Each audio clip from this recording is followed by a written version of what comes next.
The movie starts with a sad funeral for an old-school principal named Jung Seop. Yang Hwa, a young and beautiful woman, is in charge of organizing the funeral. Suddenly, a suspicious reporter named Oh shows up to pay his respects and asks Yang Hwa about the principal's cause of death. He finds the whole incident strange because Jung Seop had cancer, but he died from something else. And to add to the mystery, the old man has left all of his fortune to Yang Hwa, even though he didn't have any specific relationship with her. Sounds like she may have been scratching his back. In the following scene, reporter Oh talks to Yang Hwa for some time, but despite his efforts to investigate further, he is unable to find any concrete clues and leaves. Later, the reporter seeks out Yang Hwa again, who is placing some flowers over the grave, and discovers that she is living alone in a grand mansion. After sharing his reason for investigation, Yang Hwa agrees to comply with him for an interview. She then starts sharing the story of how she met the old principal in the first place. Following this, the movie flashes back to the past, when Yang Hwa used to work as a caretaker. After hearing about her service, the lonely old man Jung Seop hires her and urges her to take care of him. During their first meeting, Jung Seop reveals that he is in the late stages of cancer and doesn't have much time left to live. He also mentions that he wants to spend his remaining days in peace and asks Yang Hwa to take care of all his needs until then. Surprisingly, without any reluctance, Yang Hwa agrees to his request. However, during the initial days, Jung Seop becomes increasingly demanding and difficult to please. He gets angry easily if the food doesn't meet his expectations, and even asks Yang Hwa to give him long massages. I'd have been more surprised if he didn't go down that road. One night, after having a nightmare, Jung Seop wakes up and finds Yang Hwa sleeping beside him instead of watching over him. Seeing this, he becomes furious and throws a glass of water at her, waking her up. However, Yang Hwa remains calm and he eventually goes back to sleep. As the days pass, Yang Hwa learns Jung Seop's preferences and becomes more understanding of his needs. She begins preparing his favorite meals, taking care of his medications, plays This Little Piggy Went to the Market with him, and even knowing the correct temperature of water for his bath. With all of this, their relationship improves, and they grow closer. One night, Jung Seop takes Yang Hwa to a reunion party and introduces her to his friends. He even convinces her to sing a song on the stage, which captivates everyone in the audience. Jung Seop is really impressed by her singing ability, as he had no idea about it. On their way home, he mentions that the song used to be his late wife's favorite. When asked about how she knew about the song, Yang Hwa confesses that her late boyfriend used to listen to it quite often. The following morning, Yang Hwa is giving Jung Seop a pedicure in the garden.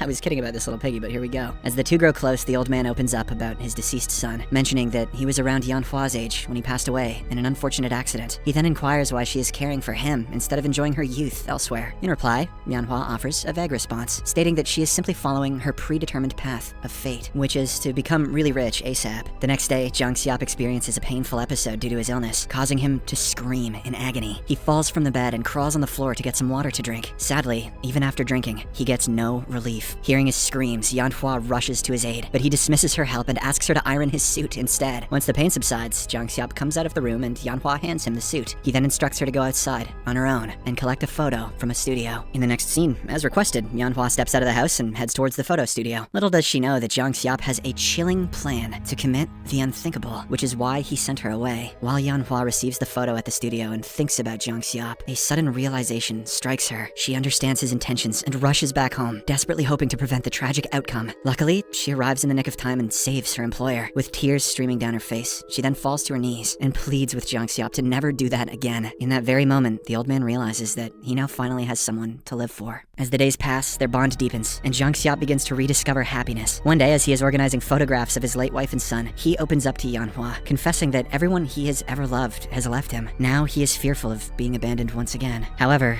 Yang Hwa tenderly assures him that she has nowhere else to go, and promises to remain by his side forever. To shift the conversation and bring some solace, Yang Hwa gently inquires about Jung Seop's son captured in the photograph. In reply, he reminisces about his son, describing him as a dedicated and talented individual who was tragically taken away by a car accident, leaving the world too soon. The next day, Yang Hwa accompanies Jung Seop for a medical checkup, and to their astonishment, the doctor delivers unexpected news. Jung Seop's cancer cells have miraculously stopped spreading. Instead of having only 6 months to live, he now has an extended prognosis of 6 years. The doctor concludes that patients who maintain a positive outlook on life tend to experience longer lifespans. On their way back from the appointment, Jung Seop can be seen smiling, expressing his gratitude to Yang Hwa by holding her hand. He believes that she is the reason for his happiness and positive attitude towards life. In the following days, Jung Seop's affection for Yang Hwa grows stronger, and he treats her to fancy dinners at nice restaurants. During one of these dinners, Yang Hwa kindly advises him to not drink too much because of his illness. However, the old man, who is caught up in the moment, completely ignores her and ends up getting faced. As he gets drunk, he tries to be intimate with Yang Hwa. He grabs her in his arms and tries to kiss her forcefully. However, after a bit of a scuffle, she manages to push him away and stop him from doing anything bad. Feeling disappointed, Yang Hwa decides to leave the house, leaving Jung Seop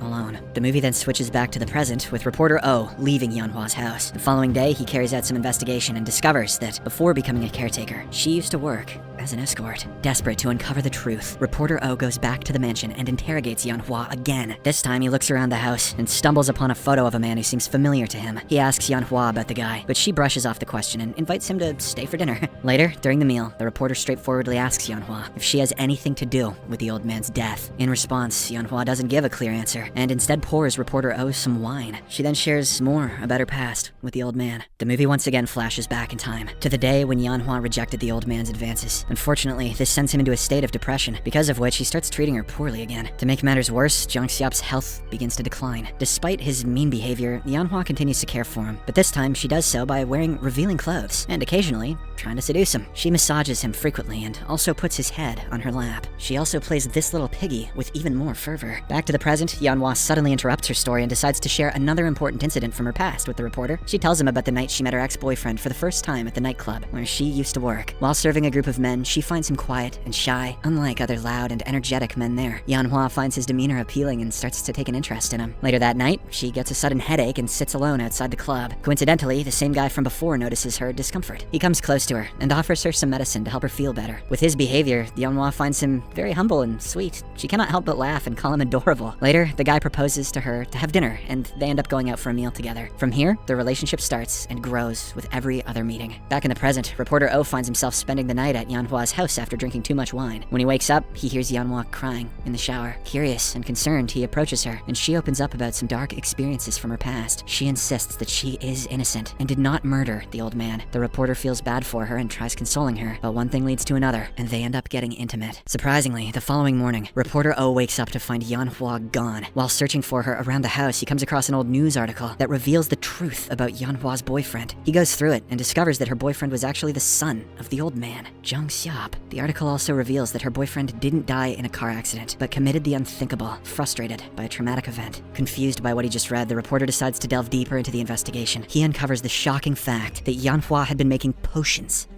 I tell you, to induce feelings of love, and she had spiked both his and the old man's drinks. The scene shifts back to the past, and we see Jung-seop carefully trimming his beard, seemingly preparing for something special. With a ring in hand, he enters Yeon's room and gently places it on her finger while she is asleep. However, Yeonhwa suddenly wakes up and rejects his heartfelt proposal. Desperate to win her over, Jung-seop goes to great lengths. He offers her his house and all of his fortune, hoping that she will agree to marry him. However, she refuses all of his advances and leaves him alone. After several days, Yeonhwa returns home with vengeance in her eyes. It is at this moment that she unveils a shocking truth. She is actually the girlfriend of his deceased son. Yeonhwa discloses her true intentions, mentioning that she has come for revenge for her boyfriend's death. It turns out that Yeonhwa's boyfriend's tragic demise was a result of his own father's deep-seated hatred. Upon discovering his son's relationship with an escort, Jung-seop orchestrated a cruel plan. He hired some of Yeonhwa's previous clients and forced them to engage in intimate acts with her, while making his son watch everything.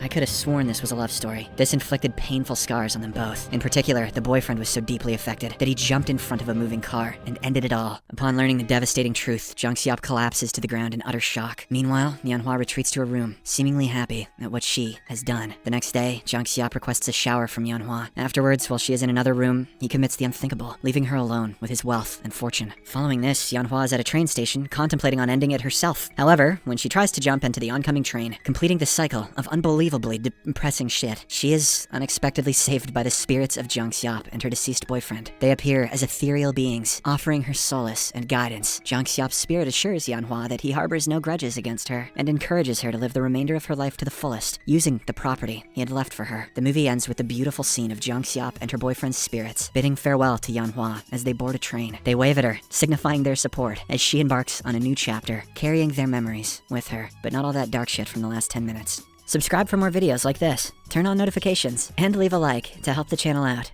Thank you for watching.